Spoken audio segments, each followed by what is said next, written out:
Pull up a chair and buckle up. It's the Original Strength BodCast. Hey guys, thanks so much for tuning in to this week's edition of the Original Strength BodCast. We have a super special show for you today. We have Mr. Patrick McKeown, who is the author of The Oxygen Advantage. Patrick, thank you so much for being on the show. You're very welcome, Tim. Good to be here.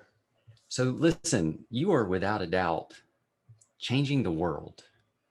You are helping people breathe better, improve their health and the quality of their lives. And it like truly, and the Oxygen Advantage is probably one of the most, I would say it's probably one of the most top resources right now for breathing that's out there.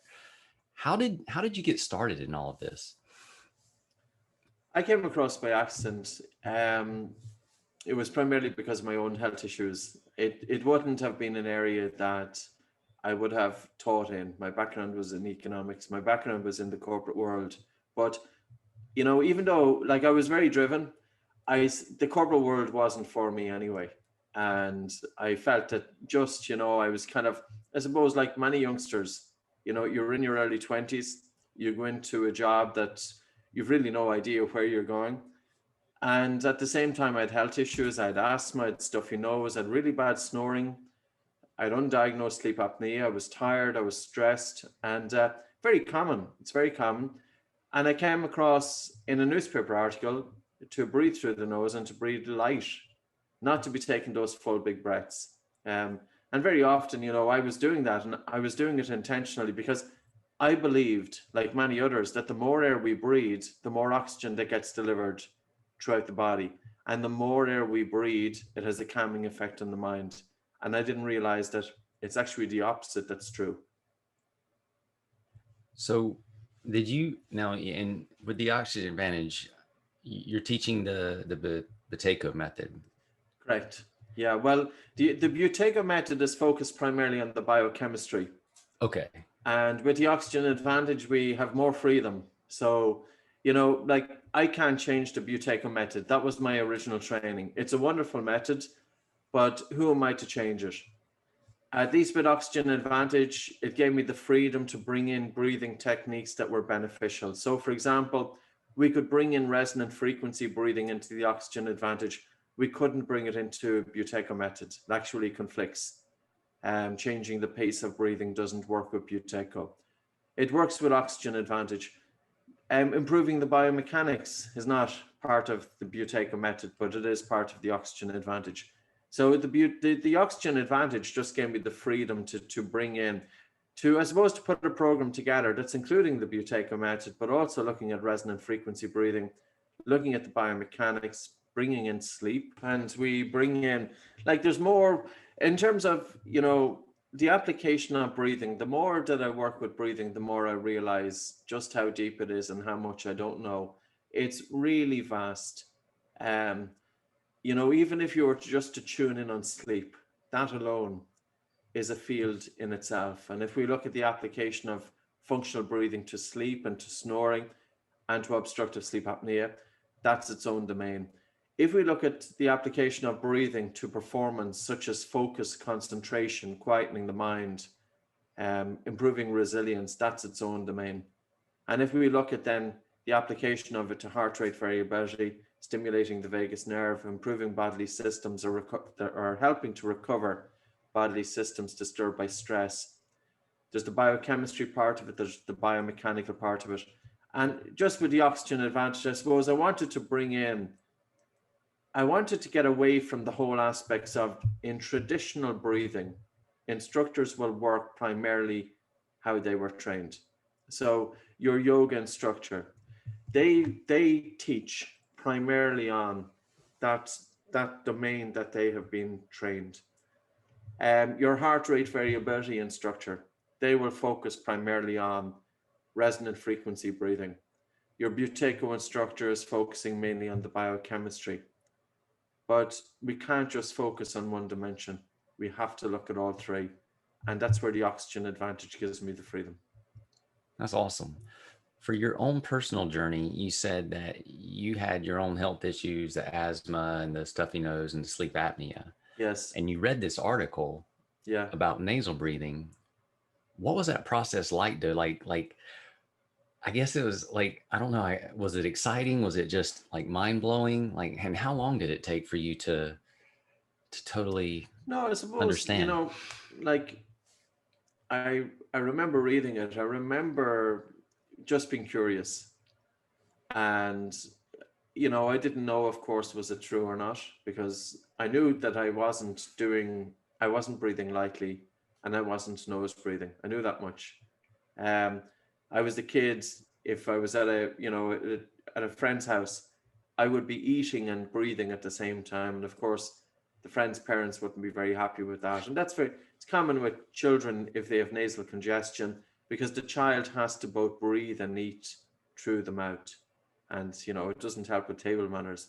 Um, but I tried the nose and blocking exercise. I got that online, and it worked. And I started putting it into practice myself. And that night I wore a nasal dilator. I used a breathe right strip, and I taped my mouth closed using medical tape. And I woke up the next morning and kind of getting used to it. It was really the second night I wore the nasal dilator again, and I taped my mouth closed. And I woke up the second morning, and it was the best concentration and alertness and feeling refreshed that I had in 20 years. And I couldn't but get over it. This was back in 1998. That was what changed my life. Wow. My wheezing reduced by about 50% in 1 week. And that's not an exaggeration. It didn't cure my wheezing that week, but it certainly reduced it significantly. And all I did was I switched, I was absolutely, persistent with maintaining nose breathing, not breathing through the mouth, going for a walk. And it was tough enough because I was feeling air hunger doing physical exercise with the mouth closed. I was feeling air hunger when I went to sleep that night. Hence, I wore the nasal dilator. But just that simple thing of switching from mouth to nose breathing, it literally did. It changed my life, both personally. And then it was a couple of years later that I decided actually that I would like to work in this field. So I changed careers. But before that, I was just using it for myself. It's really amazing. Like, and I know you've heard this before, like in the Bible, it talks about how God breathed the breath of life Yes, into the the nostrils. nostrils of man. Yes. And like you literally experienced it. Yeah, yeah. Well, it's despite that, and despite the fact that the mouth does absolutely nothing in terms of breathing.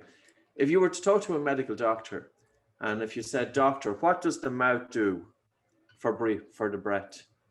The answer is nothing, zero. And yet, many people are persistently mouth breathing. Look at all of the people doing physical exercise. 50% of people, I would say, are mouth breathing during sleep. I would say 90% of people are mouth breathing during exercise. We know 25 to 50% of studied children mouth breathe persistently. We don't have much of a figure with adults during wakefulness because I suppose they switch from nose to mouth, nose to mouth. We know that 75% of anxiety sufferers have dysfunctional breathing patterns, and their poor and faulty breathing is feeding back into their condition. So for people with asthma, it doesn't make sense to breathe through the mouth because you're taking cold, dry, unfiltered air into your lungs, and you're going to cause aggravation of your lungs. So mouth breathing will aggravate asthma. It doesn't make sense for people with anxiety to breathe fast and irregular, mouth breathe, upper chest breathe, because that's going to feed into their symptoms. It doesn't make sense for sleep to breathe with an open mouth because our sleep is lighter and we're more likely to wake up feeling exhausted. And for children, the consequences are dreadful. There's an 80% chance that children will have a 20% reduction in their mental capacity permanently Wow. if they have sleep disorder breathing, and mouth breathing is a contributory factor to that. And I remember the founding father of sleep medicine, Dr. Christian Guilleminault. I was speaking in Paris back in 2016, and he was speaking there as well. And I remember him just say a very simple sentence. He said, we need engineers, and we need accountants, and we need all of these professions. But he said, children's brains are getting fried. That's what he said. And they're getting fried because of poor sleep. And yeah, it's just one of those things that the elephant in the room is breathing through the nose, and nobody saw the elephant. And they still don't see the elephant. They still don't see it. You know, Brett now has become more popular. There's no question about it. You know, it's been interviewed on Joe Rogan's show, London Real, all of the top podcasts. You know, David Asprey was one of the first ones to get behind it, and all of the top podcasts are looking into breathing now. 20 years ago, that wasn't the case. You know, people talk when they heard about breathing, they thought it was, you know, for a bunch of tree huggers.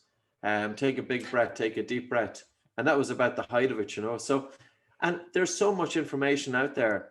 But even when you think about yoga instructors, and there are some wonderful yoga instructors, and we have many instructors who are yoga instructors. But oftentimes, then, if I look at a clip of a yoga instructor, maybe on YouTube, and I'm watching, you know, I'm just curious, how is the yoga instructor telling the student to breathe? And you're hearing everybody in the class breathing. That doesn't make sense, because I could never um, ask a classroom full of people to start taking more air into their lungs, because as they breathe more air, their blood vessels constrict and less oxygen is getting delivered. So in actual fact, having students overbreathe is reducing their oxygen delivery, not increasing it.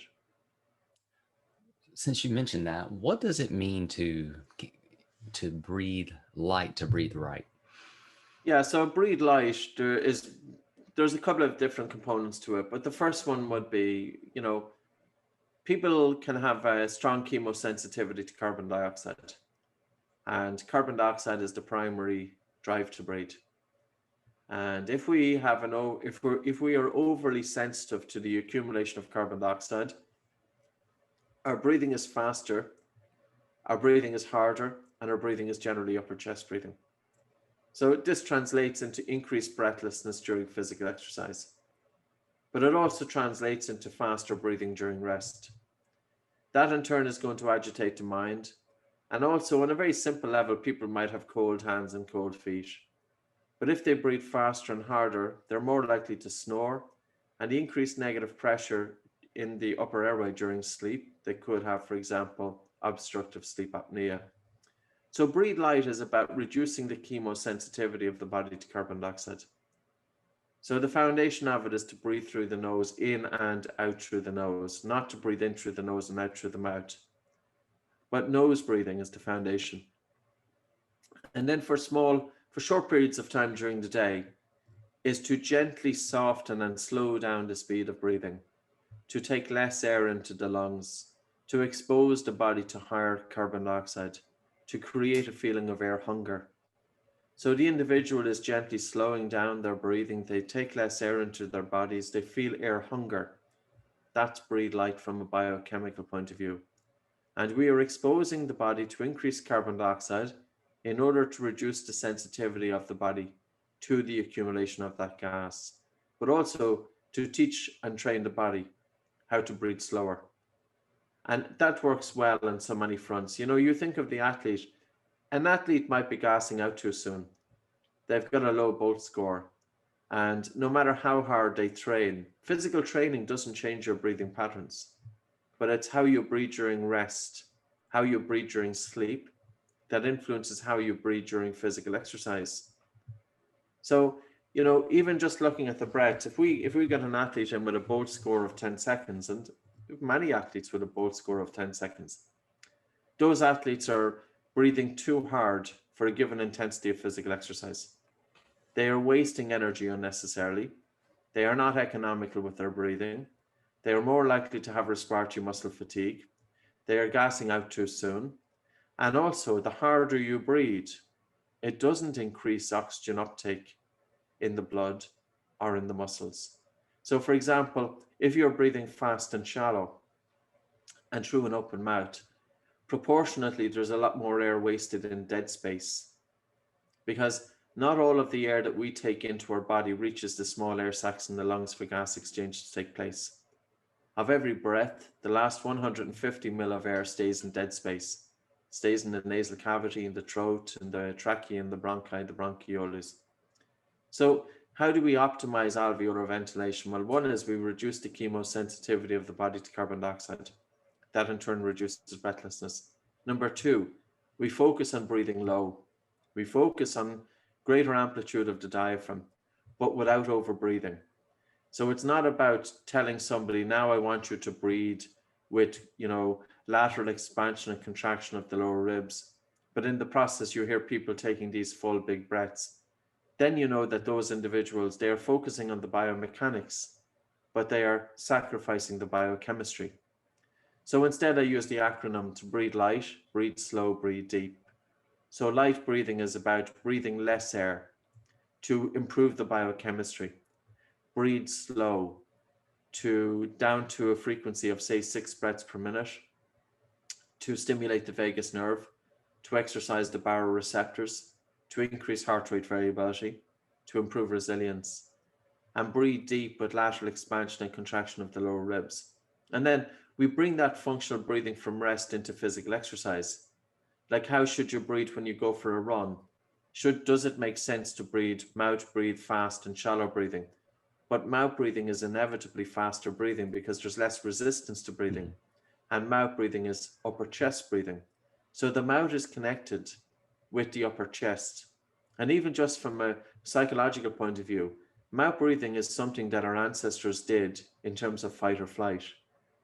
It wasn't what they did during rest. They were innate nasal breathers. The human being is naturally breathing in and out through the nose. And there are still tribes on Earth that do their physical exercise with the mouth closed. Our ancestors, Neanderthals, they did physical exercise with the mouths closed. So it's only the modern day man and woman who are using their mouth to breathe during physical exercise. And when you break it down, it just doesn't make sense, because mouth breathing, it's drying out and cooling the upper airways and the lower airways. It impacts dental health. Mouth breathers more likely to have gum disease and dental cavities. And even runners, endurance runners, are more likely to have poorer dental health because of the drying out of the mouth. Mouth breathing can contribute to exercise-induced bronchoconstriction, not just asthma, but narrowing of the airways, increased colds, increased chest infections, irritation of the lungs, because our mouth doesn't do anything to condition the air coming into the body. Mouth breathing is activating the upper chest, so we're more likely to be in that fight or flight response, whereas nose breathing activates a flow state. And this was in one study back in 1991 by Travis and Dulyard. Athletes who breathed through their nose during physical exercise, they were more likely to be alert and relaxed at the same time. Mouth breathing, because it's not getting because it's not achieving adequate amplitude of the diaphragm breathing muscle, it affects the generation of intra-abdominal pressure. So, for example, functional breathing and functional movement go together. And to generate ideal or optimal intra-abdominal pressure, we need to increase what's called the zone of apposition. And the zone of apposition is the distance from the top of the diaphragm after an exhalation down to the lower two ribs. So in order to have optimal zone of apposition, we need to be able to allow the diaphragm to move back up to its resting position. So for example, then by influencing the zone of apposition, we influence intra-abdominal pressure, and we're more likely then to have functional movement. So functional breathing and functional movement go together. How many athletes have lower back pain? How many individuals have lower back pain? And most people with lower back pain have faulty breathing. So the diaphragm is there to provide stabilization of the spine. It's there for posture. It's not just there for breathing. But even if you look at the diaphragm then and the connections with the emotions, or if we look at the diaphragm and the connections, every breath that we take, it's massaging the internal organs. So for example, people with irritable bowel syndrome and people with conditions of the gastrointestinal tract. So I'm not saying that breathing is a cure-all, but the breath, we need to give it some credit here. Nose breathing is what the human being traditionally has done throughout our evolution. It's about nose breathing, it's about light breathing, it's about slow breathing, and it's about deep breathing. And normally if I'm working with a student, I'll focus on nose breathing first, then I focus on light breathing, then I focus on slow breathing, and then I focus on deep breathing. And then I bring all three together. If you're listening at home, Patrick just gave you the golden key to health right there. That was awesome. That was awesome. So, and you mentioned this, and it's funny. To me, it just highlights the beauty in creation and the wonderful dance that creation is. But you mentioned carbon dioxide a few Mhm. times in that. And I think your book could have just as easily been called The Carbon Dioxide Advantage as it could have Yeah, The Oxygen but Advantage. nobody would buy it. That's true. So because people think the carbon dioxide is a waste gas. They think, like, how many times have we been told, bring in as much oxygen as we can and get rid of as much toxic carbon dioxide as possible. Like, and this is crazy stuff, because back in 1904, a Danish physiologist called Christian Bohr, he said that carbon dioxide is a catalyst for the release of oxygen from the red blood cells. So we can think of it this way. We take a breath of fresh air into the lungs. Oxygen transfers from the lungs into the blood. 98% of oxygen in the blood is carried by hemoglobin molecules, which are a protein within the red blood cell. But in order for hemoglobin to release oxygen to where it's needed, carbon dioxide is a catalyst for that. But if we are breathing too hard, we get rid of too much carbon dioxide from the blood through the lungs, and as a result, the bond between hemoglobin and oxygen is strengthened. So it's really ironic. The more air we breathe, the less oxygen gets delivered. Yeah, that is all. And you labeled it perfectly in the book. You called like oxygen the good and Mm, carbon dioxide the evil. And that is how we typically think about it. yeah. But it's a necessity for our body to function properly. I mean, Oh, it's a vital gas. Like, it's the primary regulator of blood pH. People talk about food and they're running around alkaline forming diets, acid forming diets, don't eat this food, don't eat that food. And the primary regulator of blood pH is carbon dioxide. Um, it's also a vasodilator. So if you think of 70,000 miles of blood vessels throughout the human body, if you really breathe light, you will experience warmth coming into the fingers. You will experience that the blood vessels, the circulation is improving by virtue of breathing less air. And I think, Tim, many people will understand. If I said to some individual sitting down, if I said to him, listen, take a few big breaths there and see how you feel, more often than not, they'll feel lightheaded and dizzy. So mhm. what's going on there? Because the harder we breathe, the main carotid arteries, the carotid main blood vessels to the brain, they constrict. And not only do they constrict, but because of the Bohr effect that I spoke about there, less oxygen gets delivered. So we are literally depriving our body of oxygen when we go into a studio and when we start breathing more air, when we start taking big breaths, when we have our mouth open during sleep, you know. So that's what my goal is. And why you could say, well, I'm totally biased towards what I'm doing. Well, the fact is, I was the mouth breather. I was the person that was hard breathing for 20 years, and it wreaked havoc.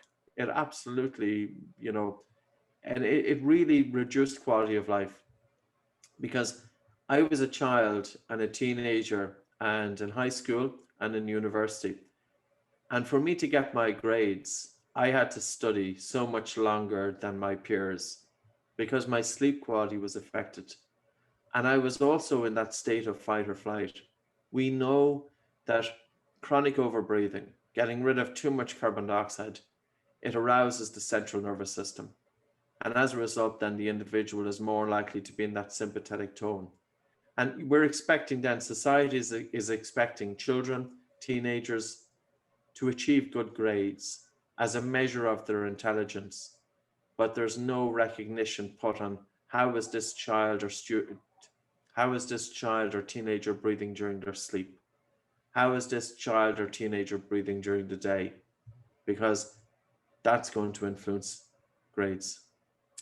And that brings me to my favorite chapter in your book, which is funny because the whole book is great, but I have listened to Finding the Zone Mm, at least 4 times, um, because you mentioned all these wonderful things about distracting thoughts and practical thoughts, watching your breath and just getting into that flow state. Can you speak anything about that?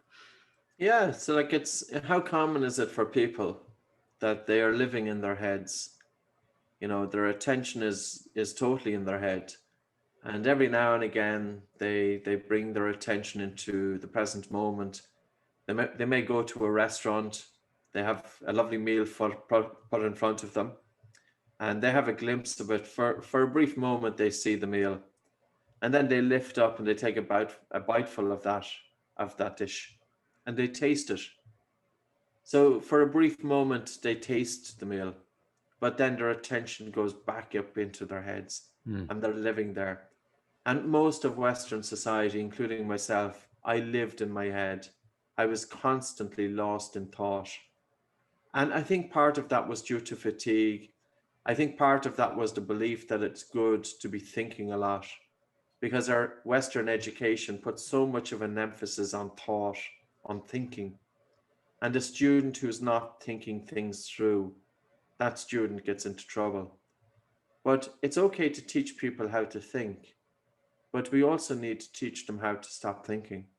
Mm. We need to bring space between thoughts. And if we look at the human mind, it's a tremendous instrument, but it's a double edged sword. We can use our mind for practical purposes.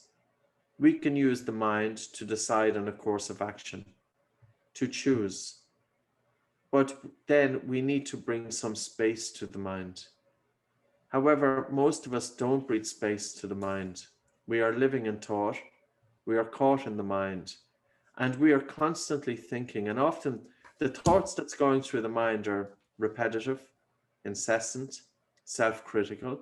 The mind is racing. People who are anxious have a racing mind. People with depression have a racing mind. People with high stress have a racing mind. And maybe the tool is not, I understand the importance of medication, but maybe the tool is, let's teach these people how to bring space to the mind. And one of the easiest ways of doing it is to breathe light. Here's the reason for it. Now, when one is breathing light, the attention is more likely to be anchored onto the breath. So when we have our attention on our breathing, if you just focus on the airflow coming in and out of the nose, the mind has a tendency to wander. But if you focus your attention on the airflow coming in and out of the nose, and you deliberately slow down your breathing to take less air into the body, the mind is much more anchored onto the breath. So, because from a physiological point of view, when we breathe slightly less air, not only are we having our attention on our breathing, which brings a quietness to the mind, but we are also helping to improve blood flow to the brain. We are improving oxygen delivery to the brain. We are having a calming effect of the central nervous system.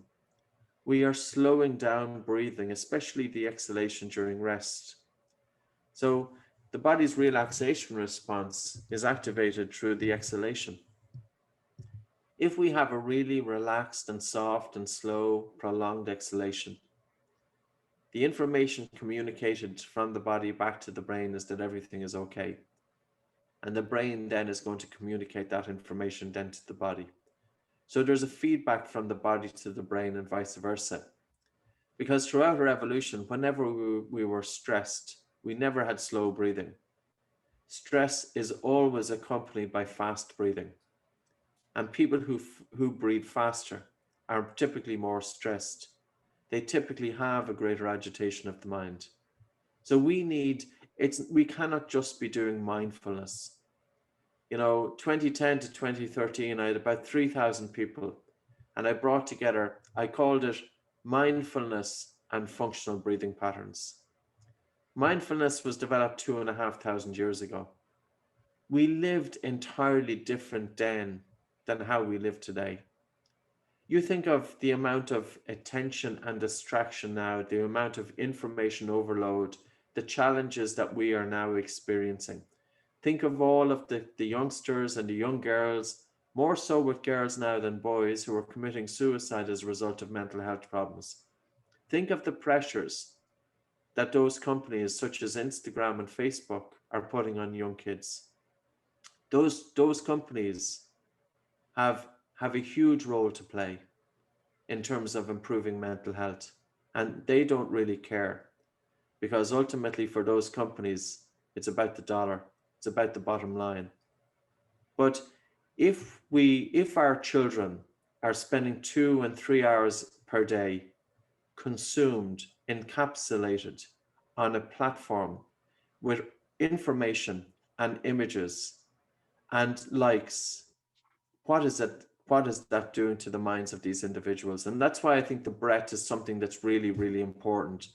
You know, it's ever more challenging now for people to have a quietness of the mind.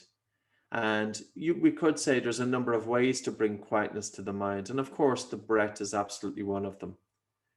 The second way would be to take our attention out of the mind into the body. That if we go for a walk, don't just walk with your attention stuck in your head, but feel it as your feet hits the ground. Bring your attention throughout the body. Immerse every part of your attention throughout the body. And another way to do it would be to bring your attention into present moment awareness. As human beings, we communicate with the senses, with sight, with hearing, with touch, with taste, with feel. How often are we fully immersed in present moment awareness? So for me, like back again, it was kind of strange because I came across breathing and I came across the mind at the same time, probably a few months apart. And I was that youngster and teenager with racing mind. And nobody ever taught me to quiet my breathing. Nobody ever taught me to quiet my mind because it's typically not done in Western society. But I went to a hotel and there were two guys, or it was a guy and a girl.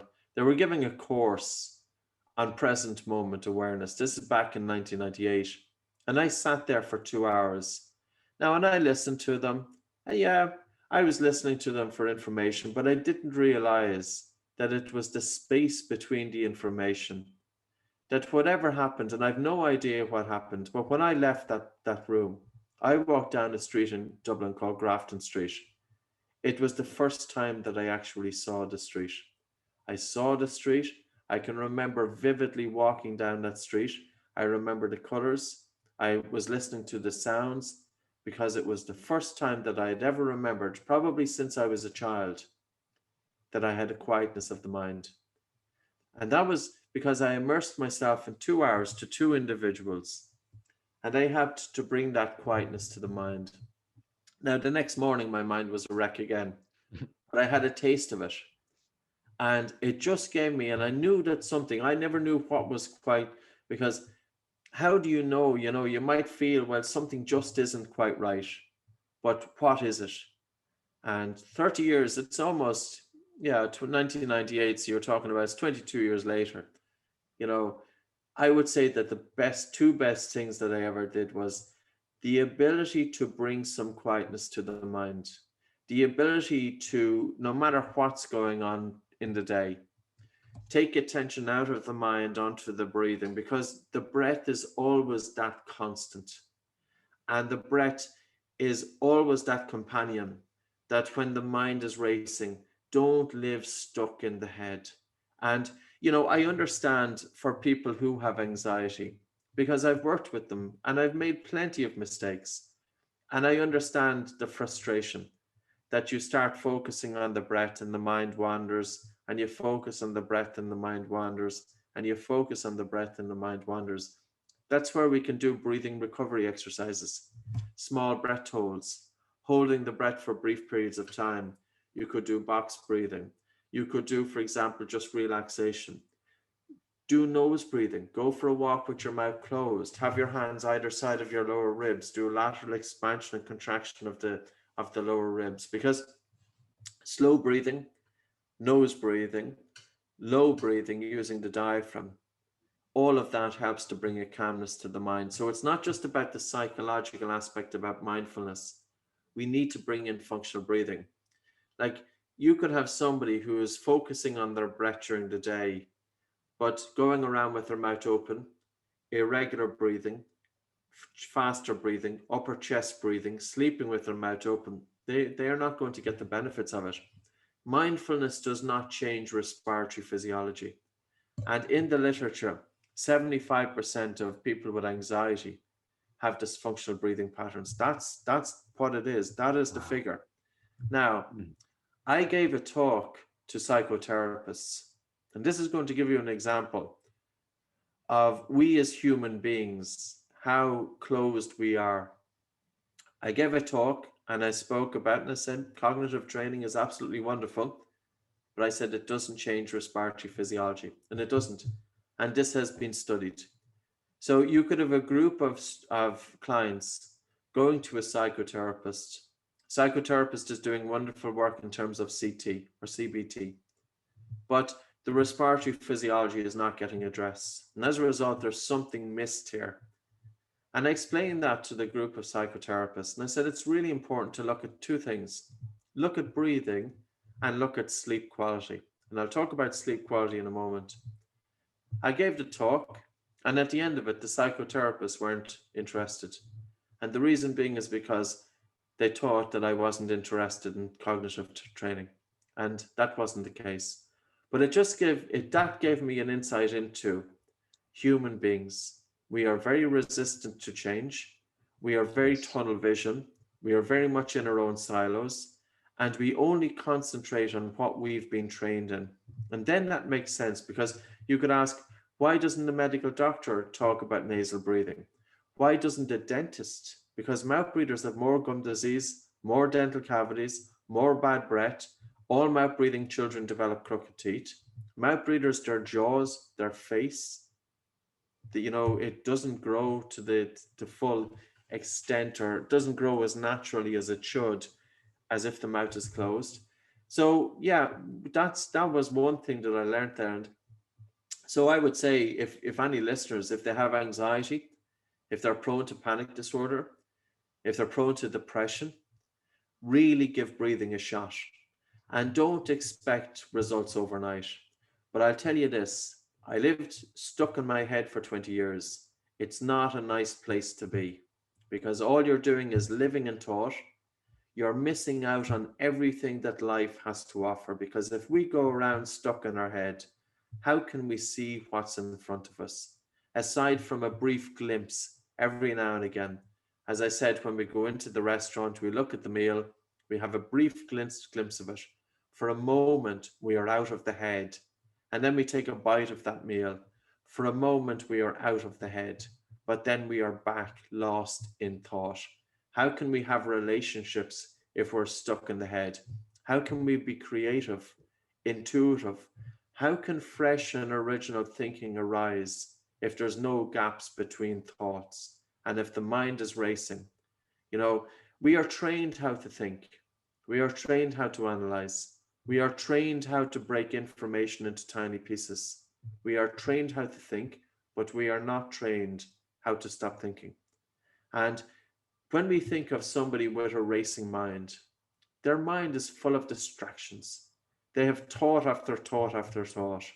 How can you focus when your mind is bombarded with thought? And then we think of concentration. What is concentration? But concentration is the ability to hold our attention on a subject matter exclusively for a period of time without distraction. A concentrated mind doesn't have bombardment of thought. A concentrated mind is where the active mind is set aside, and that the individual can focus with their absolute and utmost attention on doing what they are doing. Then they have quality of work. Then they have quality of relationships, and then they are more successful. Children are demanded to go in, to read material, to remember material. They are demanded to achieve good grades. Society says you must achieve a good grade, otherwise you're going to get a crap job and you're going to be on social welfare for the rest of your life. This requires concentration. We don't teach our children how to concentrate. The school teacher is not teaching the child how to concentrate. How can you teach the child to concentrate? In order to teach the child or teenager or adult to concentrate, we need to teach them how to bring a quietness to the mind, how to create space between thoughts, how to quieten the incessant, repetitive, and often self critical mind. And if we can quieten the mind, we improve naturally concentration. But we don't just improve concentration by bringing a quietness to the mind. We also increase happiness, because individuals with a racing mind, they are not happy. Hmm. The reason that they are not happy is because the content of the human mind is mad. If you were married to your mind for 2 weeks, you would have them divorced. But most of us in Western society, and now with the East, because Eastern society is following very much the West, but most of us, we don't even pay attention to what we are thinking about. We are so lost in thought that we never step back and ask, how does my own mind conduct itself? What thoughts are going through my head? We never just create that space between the observer and the observed to step back and just watch exactly what's going on in my mind at the moment. And that's the first step to bring a quietness to the mind, because when we start realizing just how much time we spend lost in thought and the impact that that thinking is having on our emotions, on how we feel, and draining of energy. Like if any of us have a stressful day, it's very normal that we go to sleep that night and we cannot sleep because the mind is running all of that stuff through the head. So we have a poor night's sleep. We wake up feeling exhausted. And if we are exhausted, we cannot conduct ourselves. We are not productive. We cannot function. That's going to generate anxiety. So coming back to people with, an active mind, the breath will really play a fundamental role there, but we have to give it some patience. I know we have an instant gratification society. I know that we can buy stuff, we hit buy and it arrives to us tomorrow. But focusing on the breath, the goal is to focus on the breath, not to achieve a goal. There's no outcome. So don't spend your attention focusing on your breathing with the primary purpose to achieve something. It's all about the process. Take your attention out of the mind. We have no option with this. I don't know how people go through life living in their heads, because it's not a nice place to be. We are polluting our own minds, but we are not just polluting the space in our head. We are also polluting the environment around us. Because if our minds are polluted, it's going to pollute the interactions that we have with others. We cannot even interact with people because we're not even listening to them. We're not connecting with them because we're stuck in thought. And so there's a couple of things I would say for bringing quietness to the mind. One is focus on the breath. Number two, breathe in and out through your nose, especially during sleep. And that's really, really important.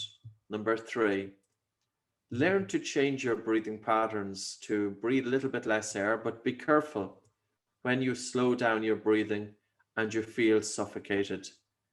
When you slow down your breathing and breathe a little bit less air, you will have a feeling of air hunger.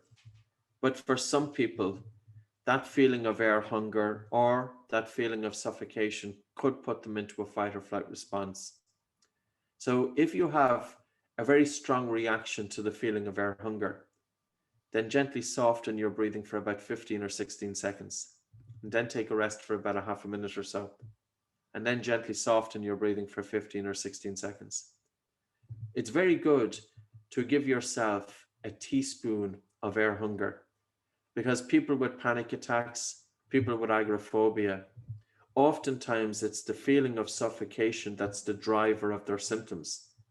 So if I have somebody coming into me with panic disorder, I want to give them a teaspoon of the suffocation, because I give them a teaspoon of the suffocation, and all that is an increase of carbon dioxide to desensitize their body, to reduce that overly sensitive reaction, and then sleep.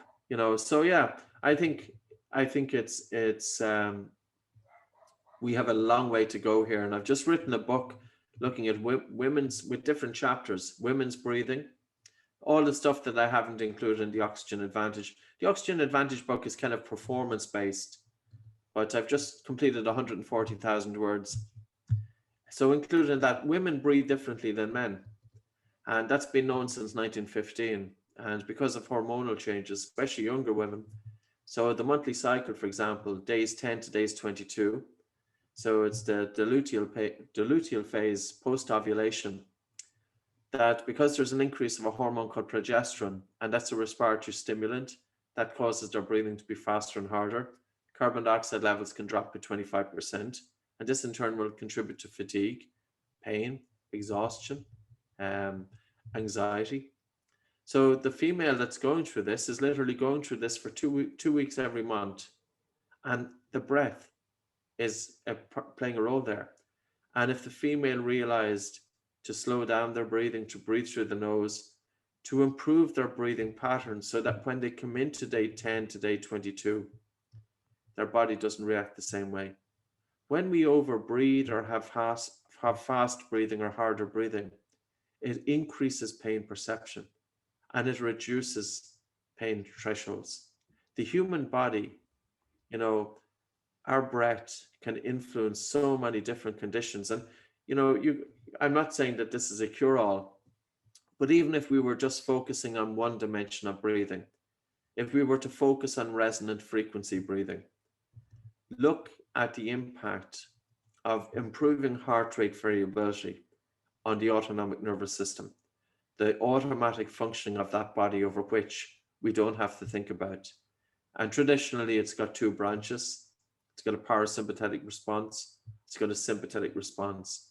But individuals who have been exposed to stress and chronic stress, that will manifest as reduced heart rate variability. And heart rate variability is a measure of vagal tone.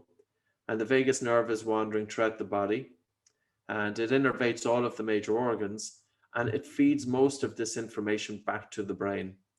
So we want to have, we want that communication from the vagus nerve back to the brain. We want ideal traffic.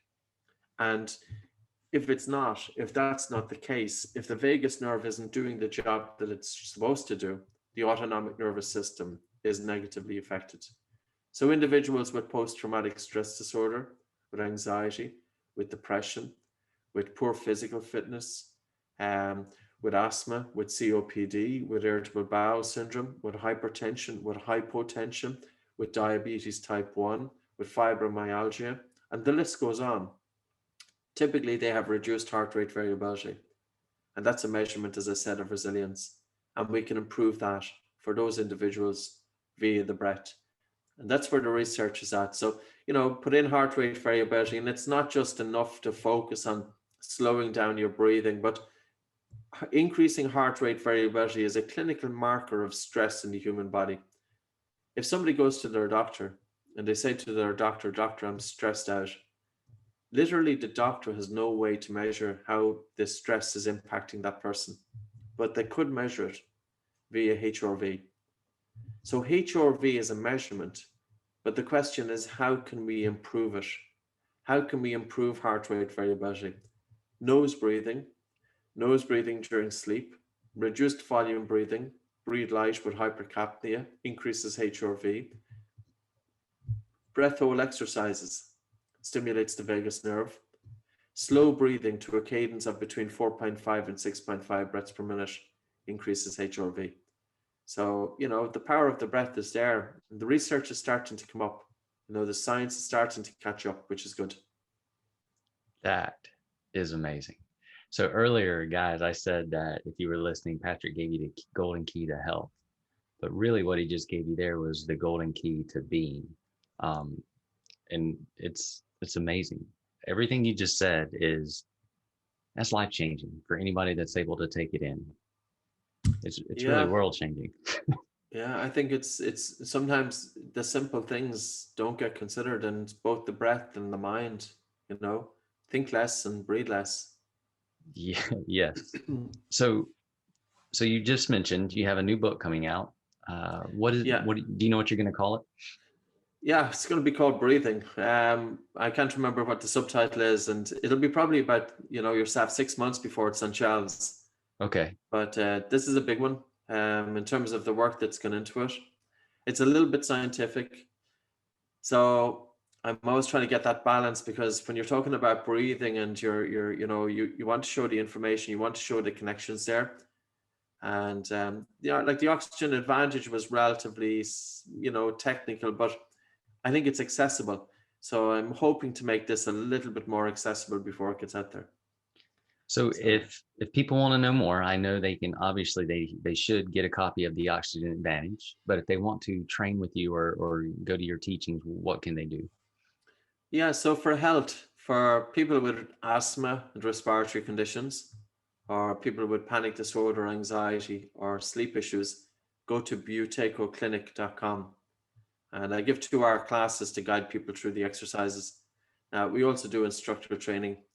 And then for sports performance, the website for that is oxygenadvantage.com. And we do master classes for sports.